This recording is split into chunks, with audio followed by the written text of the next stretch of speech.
Hey, Shalom Akim, Shalom, Shalom, all praises, glory and honor to Yahweh, Ba'ashem, Yahweh Shai, Ba'ashem, Rakabadash. Double honors to the apostles and the elders, great millstone, for teaching us his truth and citations to the sincere Akim and Aquatham and listen. May the blessing of election be upon your house. My name is Brother Raquai. I'm back in here with another quick and Lord's will, as always, an edifying lesson. And for today's lesson, I wanted to just go through and cover this article that I found here that came out, just recently, just about a week ago. So it says Trump vowed to help U.S. farmers. These four say his policies are wreaking havoc. So, these policies that are being pushed forth are essentially affecting a lot of American farmers. So the article is quite long, so I'm just going to jump through here and there, and essentially, put some precepts in, and as always, how willing that this lesson may be edifying, right? So, so these farmers essentially are being, I don't want to say the word targeted, but essentially they are being kind of getting the shit at the end of the stick, to paraphrase, right? So here it says, so Donald Trump may have won the votes in the U.S. most farming-dependent counties by an average of 78% in the 2024 election, but the moves made by his administration in the past few months, imposing steep tariffs, immigration policies that target the migrant labor farmers rely on, and canceling a wide range of USDA programs have left many farmers reeling. So it says, and this is a quote, it says the policies of Donald Trump's administration are wreaking havoc on family farmers. It has been terrible, said John Bartman, a row crop farmer in Illinois. Bartman owned thousands of dollars for sustainable practices he implemented on his row crop operation as part of the USDA Climate Smart program.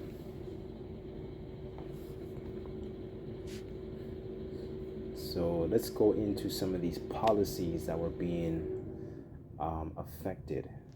I'm sorry, that led to farmers being affected. So hold on, let me just because a lot of this is different farmers inputting their 2 cents in regards to a lot of the policies that are being pushed forth by the Trump administration, right? And let me see. Okay, here's one of the policies here. It says number one is the cancellation of U.S. aid. So that's about $1 billion worth of grain that the United States purchases from farmers like me, and they give it to third world nations who are hungry. To kill that program is a disaster. It's morally bankrupt and it hurts farmers' bottom line. So it says another thing that is very pressing, that is the payment freezes to farmers from the USDA. It says, I was involved in the climate smart practices. They were paid to implement stewardship practices that the USD had been preaching since the Dust Bowl. It says the added benefit to these practices combat climate change. That's what the current administration doesn't want anything to do with. So essentially, what's going on is what you see is there are some policies that are being pushed forth that are essentially screwing over these farmers, screwing over their livelihoods, screwing over their ability to actually produce, not just and make money for themselves, but to actually produce and then make money and feed their own nation. But this is a consequence of what happens when you trust in the shadow of Egypt, the spiritual Egypt, because now you're realizing, especially Israelites, you put so-called, you put these people in positions of, of power, right?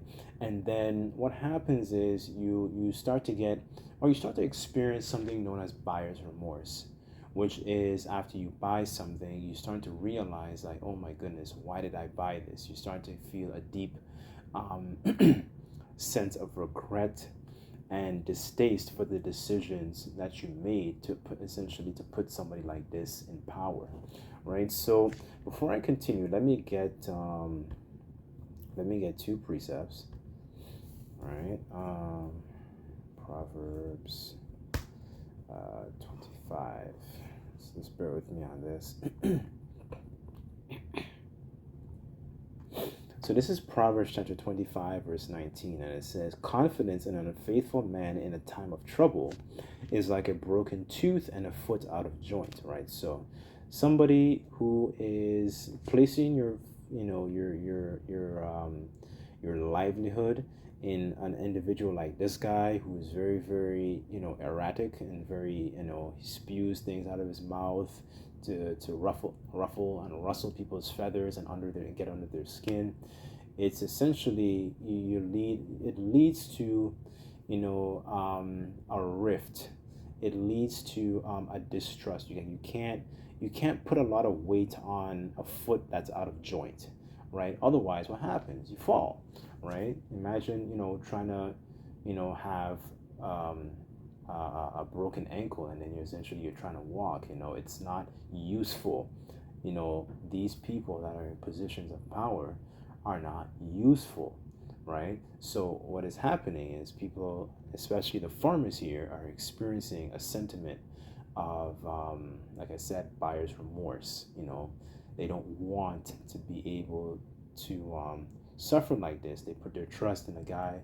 He says he's going to do X, Y, and Z, and they realize they're getting the shit end of the stick, right? So, so this is what happens, And Jake has a huge, has a long history of doing this, placing their. As a matter of fact, let me get that next.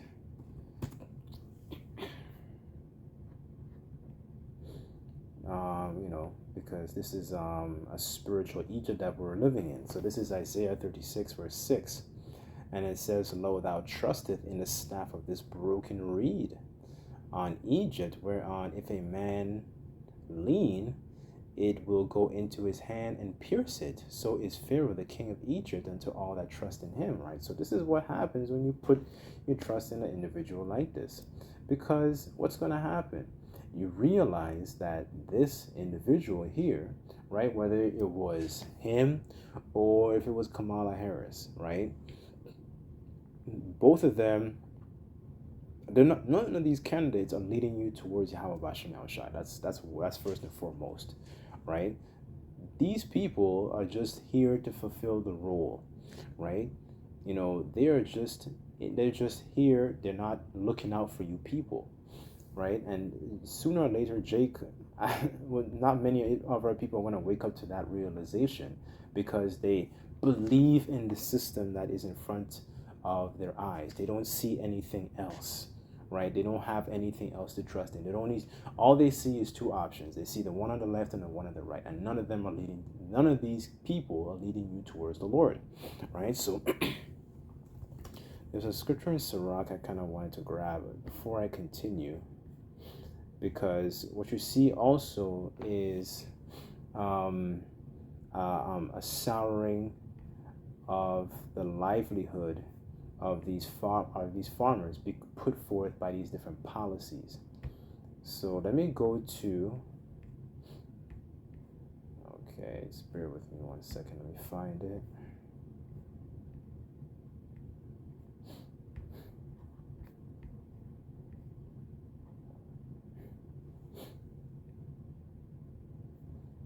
This is Sirach 34, verse 21, and it says, the bread of the needy is their life, and he that defraudeth him thereof is a man of blood, right? So through these different unrighteous decrees, what Trump is doing, what's happening is he's defrauding these people of their livelihood, taking away their livelihood to put, food on the table, right? So hold on. Before I continue, I want to go back to Sirach 34. I just wanted to read something else down here. Just bear with me. Let me just look for it. It's quite of a... This is a bit of a lengthy article. Just bear with me. Let me just find it. Okay, here's another part here. It says...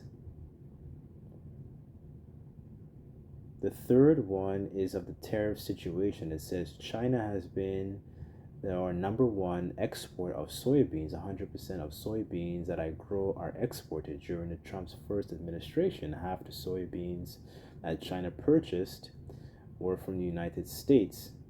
By the end of the first administration, it was down to a quarter. Now, Brazil has taken over the role of being the number one importer of soybeans to China.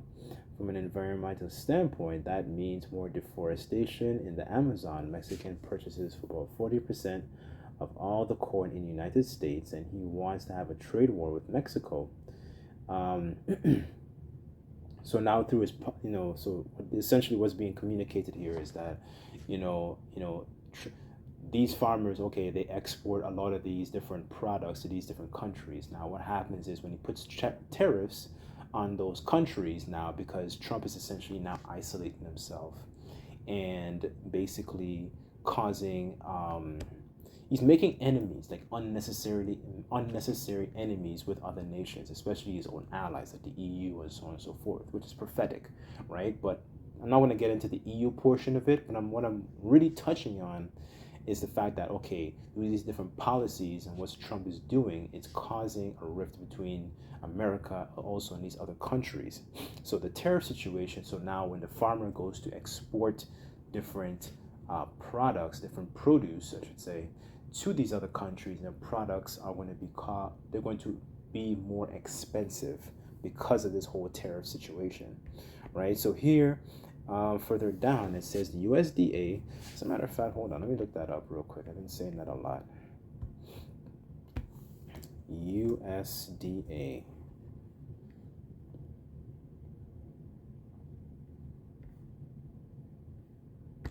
What is the meaning of USDA? So it says the United States Department of Agriculture offers a variety of grants, loans, and financial help during pandemic relief to farmers, ranchers, agricultural producers, researchers, and so on and so forth, right? So this is essentially, they're like a government body that's offering grant money to people who are involved in agriculture.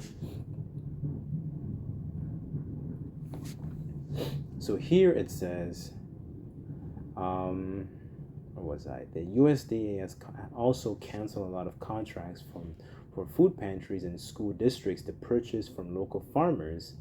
That's absolutely devastating. I was just in Springfield, Illinois, testifying and hearing testimony from other farmers. Many of them are first-generation farmers, and that program gave them an outlet for them to produce. So essentially, that was another outlet for them to actually be able to make money.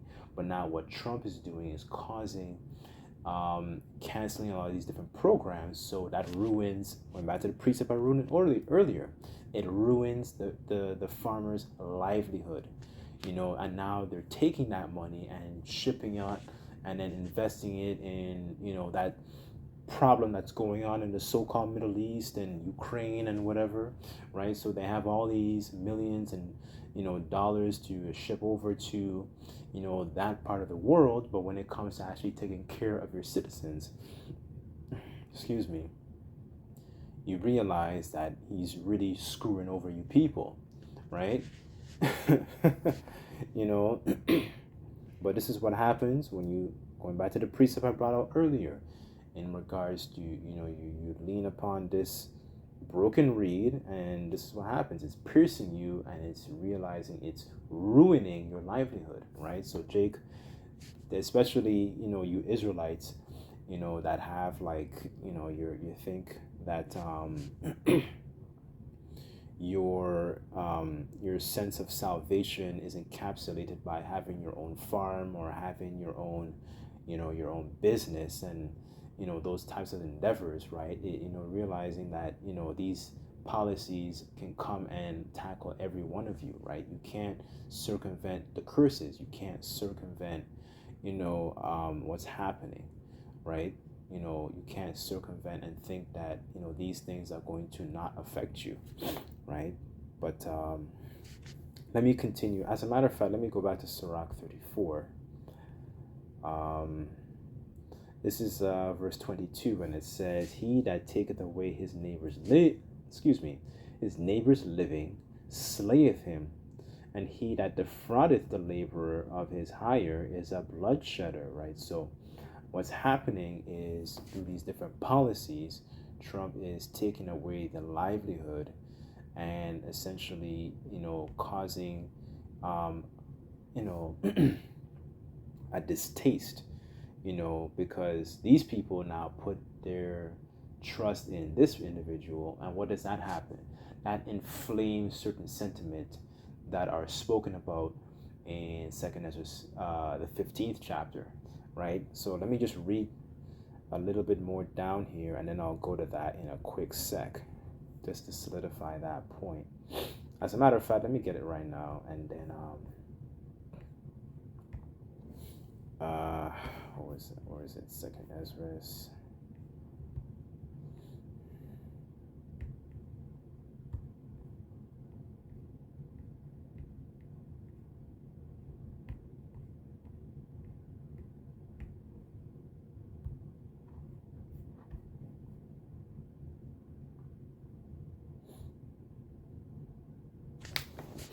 This is Second Ezra 15 and 16, and it says, "For there shall be sedition among men, and invading one another, and they shall not regard their kings nor princes, and the course of their actions shall stand in their power," right? So when you see the people were very, very,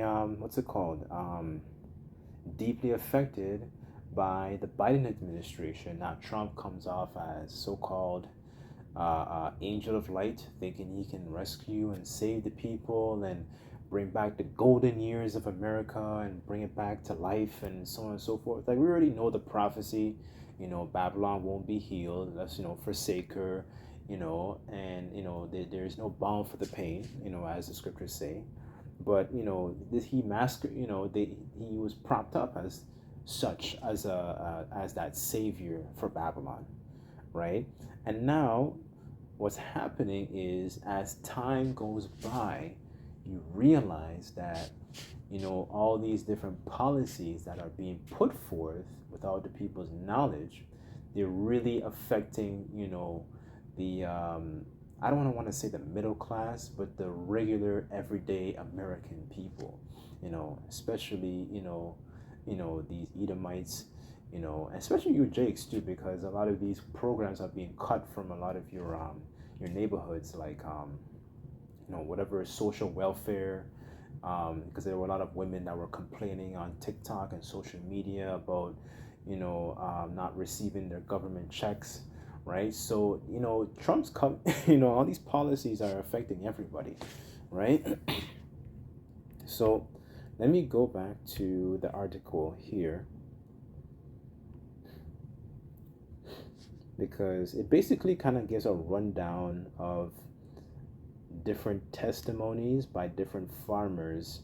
And the farmer, when you go into, like, the ancient times, a farm represented, a person's livelihood and a person's, like, I guess you can call it like a small, like their own business, so to speak. Because on it you would have, a plethora of different animals. You might have plants, you might have fruits that can be essentially be cultivated and eventually sold, right, to essentially be able to generate money. Like, say for example, if somebody had, a plethora of sheep, you could take the sheep and, like when you go back to Nabal's story with Nabal and Abigail, you had a lot of that substance. I think he had a lot of cattle, if I'm not mistaken, right? So in his story, you had a lot of people, and you need people to essentially shear the sheep, right? So that is somebody's livelihood. Just like, and that hasn't gone away, right? We know we live in cities and things have developed, and there's a modern grocery stores and so on and so forth. But those old practices still remain, intact, and still are very vital and needed in a society, right? So let me just get something really quick. Kings 21.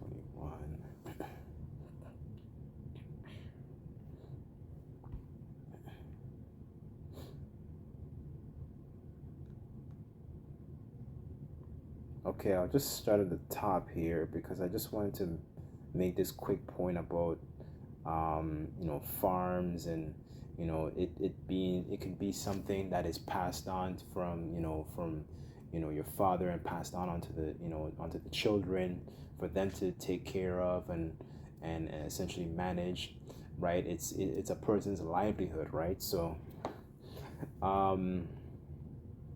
this is First Kings 21. I'll start at verse 1, and it says, "And it came to pass after these things that Naboth the Jezreelite had a vineyard which was in Jezreel, had hard by the palace of Ahab the king of Samaria." Right, so this is during King Ahab's reign. So it says, "Ahab spoke to Naboth, saying, Give me thy vineyard, that I may have it for have it for a garden of herbs, because it is near unto my house. I will give thee for it a better vineyard than it, for it seemed good to thee. I will give thee the worth of it in money." Right? So he's essentially trying to strike up a deal with Naboth. And Naboth said to Ahab, "The Lord Yahweh forbid it me, that I should give the inheritance of my fathers unto thee." Right? So, this is something that was in his family. This is something that was passed down onto him, right? And, he is now the steward, or there was a word, I just looked it up, they called it, hold on. It was a word I just learned today, actually. Hold on. Let's see how it's pronounced. Vintner. Okay, it's called a vintner. So a vintner is essentially someone who is a wine merchant, a producer of wine, a wine grower, right? So I was just kind of curious what somebody who is a steward over a vineyard is. It's called a vintner, right? So let me just go back to the account real quick. I just wanted to make this quick point. And verse 4, it says, "And Ahab came into his house heavy and displeased, because of the word of which Naboth the Jezreelite had spoken to him, for he had said, I will not give thee the inheritance of my fathers." Right? So that was something that was passed down onto him, right? So Nabal goes back home, he's upset, he's like, man, I didn't get that vineyard, right? So continuing on, it says, "And he laid down upon his bed and turned away his face, and would eat no bread. And Jezebel his wife came to him and said to him, Why is thy spirit so sad, that thou eatest no bread? And he said unto her, Because I spake unto Naboth the Jezreelite, and said unto him, Give me thy vineyard for money, or else, if it please thee, I will give thee another vineyard for it. And he answered, I will not give thee thy vineyard." Right? So the point really is that, the vineyard, if you go into a vineyard, it's normally used to, you harvest your grapes, your raisins, so you can be able to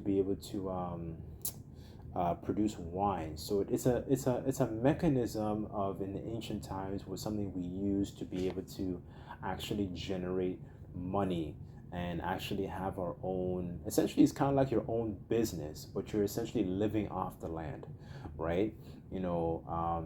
A lot of us, like in the Caribbean, for example, they still practice that to this day.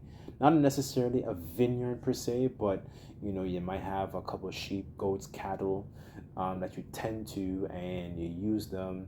You might shear the sheep, and then you might use it to make wool, or you might, you have a couple goats, and you're able to, extract milk, or things of that nature, right? You use the you use the animals, you use the plants of what you've been, what you have, to be able to take care of your livelihood, take care of your business, take care of your life, and actually earn a living, basically, right? So the point really is that, Naboth here, this was something that was passed down from his fathers. Just like a lot of these farmers, they had their farms passed down from the generations that came before them. This is their livelihood, right? This is not just something. This is not a hobby to them. That's the point I'm really trying to convey here, right? So let me just get a little bit more here.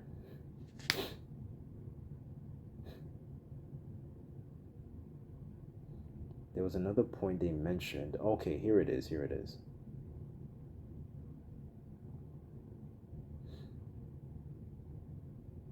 Okay, so it says these are skilled workers harvesting at a certain rate to stay productive. You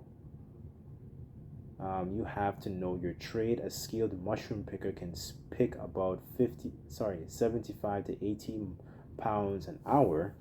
Some of them exceed 100 pounds an hour. A new picker comes in, their productivity is in their 20s, and it would take to 6 to 8 months to get them up to 50. If you had to replace a guy that's picking 80 pounds an hour with people who are picking in their 20s, you need 3 or 4 of them.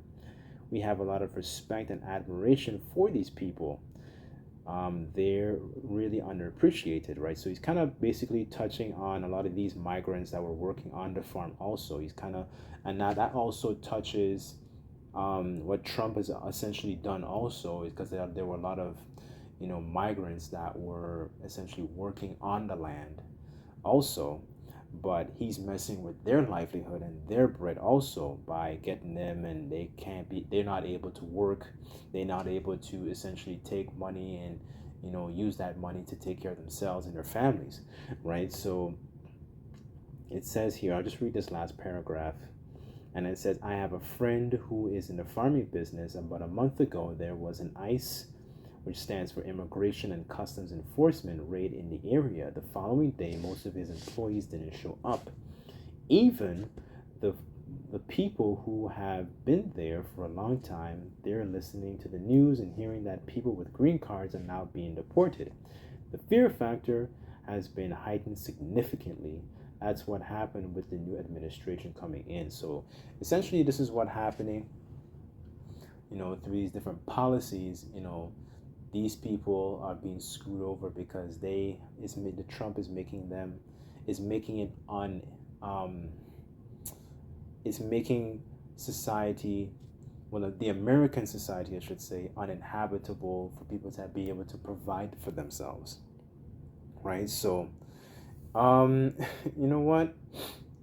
This is all. This is a sign that that, as the scriptures say, the grinding shall cease, because you don't see, grinding is a sentiment of commerce, of when you hear people working, but you don't see that,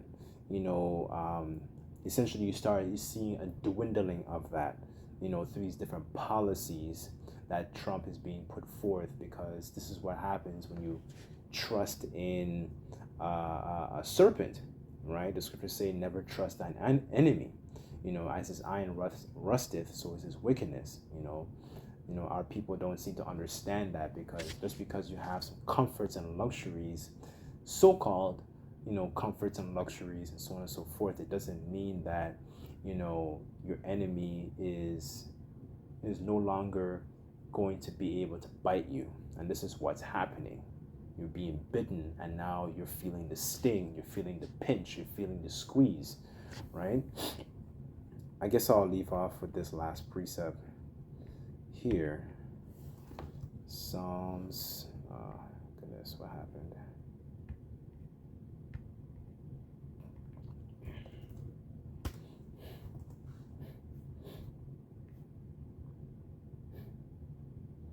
Okay, this is Psalms 37, verse 25, and it says, I have been young, and now I am old, yet I have not seen the righteous forsaken, nor his seed begging bread, right? So, you know, it shows you that, in these times, it's going to have a lot of benefits, a lot of perks in being righteous, because we need a savior in these times to intervene and look after us in the midst of Jacob's trouble, right? Because we know it's going to get worse. We know Babylon's not going to be healed. We know that the sedition is going to increase, right? So it's that sentiment of righteousness is in the midst of captivity, that in our spiritual bank account in these times, it's going to be very, very beneficial to be able to maneuver these times in Jacob's trouble, right? So anyways, I'll leave it there, but I sincerely pray and hope that this lesson was edifying. I'd just like to give all praises, glory, and honor to Yahweh Bashem Yahushai. Until next time, I say Shalom.